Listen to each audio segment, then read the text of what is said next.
তুমি? হ্যাঁ মই। তুমি রিকশা চালাও?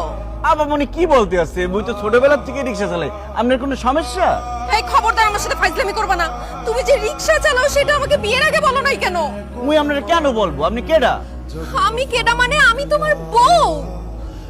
আপনার চেহারা, চোখ, হাত, পা, গাল, গলা সবকিছু হুবহু আমার স্বামী সবুজের মতো। ম্যাডাম হইছে কি, এই দুনিয়াত এক চেহারা 7 জন মানুষ আছে। এর লিগেই আপনার স্বামীর সাথে মোর চেহারা মিলে গেছে, কিন্তু মুই আপনার স্বামী না। দোস্ত বাদ দে তো, তোর স্বামী রিকশা চালাতে যাবে কেন? এইটা তোর স্বামী না, চল তো। আরে আমার জীবন মরণের প্রশ্ন আর তুই চল চল চল চল করতেছিস। দাঁড়া। এই আপনি একটা শার্ট দেন। আমার স্বামীর বুকের মধ্যে একটা জন্ম দাগ আছে, কালো দাগ।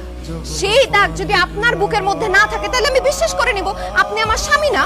অসম্ভব, মুই দুইটা বেগানা নারীর সামনে মুই মোর শার্ট খুলতে পারবো না। মুই তো মোর বউর সামনে শার্ট খুলি না। এই না হাত ধর তো। না মুই খুলবো না শার্ট। এই খবরদার, মোরে ধরবেন না। দোস্ত কালো দাগ তো সত্যি সত্যিই আছে। সত্যি করে বলেন তো আপনি কে?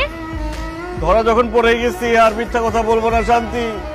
আমি লাল মিয়া না, আমি সবুজ, তোমার স্বামী। আমার চাকরি চলে গেছে তো, তাই রিক্সা চালাইতেছিলাম। কি আর করবো বলো? ছি শান্তি, ছি। তুই একটা রিকশাওয়ালাকে ভালোবেসে বিয়ে করছো? তুই এত সুন্দর একটা মেয়ে, ভার্সিটির সব ছেলে তোকে পছন্দ করতো, আর তুই রিকশাওয়ালার সাথে সংসার করতেছিস। আমি তো তোর মতো দেখতে এত সুন্দর না, তারপরে আমার জামাই সরকারি চাকরি। আল্লাহ, তোর রুচি এত খারাপ! তোর স্বামীর পরিচয় জানার পর তো লজ্জায় আমারই মাথায় হেঁটে যাচ্ছে।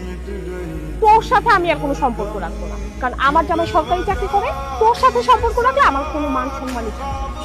রিকশাওয়ালার বউ রিকশাওয়ালার সাথেই থাকে। রিকশাওয়ালার আমি বিয়ে করছি,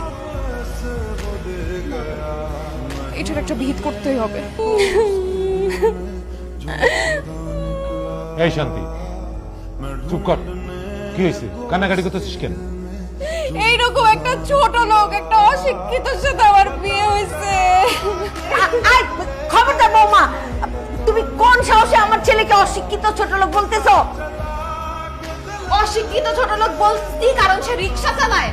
এখন আপনি বলেন, ও যদি অশিক্ষিত না হইতো তাহলে কি রিকশা চালাইতো? সি সি, কি বলে? আমার ছেলে রিক্সা চালাবে কেন? এইটা আমি বিশ্বাস করি না। বিশ্বাস করবেন কিভাবে? ছেলের ব্যাপারে তো কোনো খোঁজ খবর রাখেন না। আপনার ছেলে রিকশা চালায় আমি আমার নিজ চোখে দেখছি।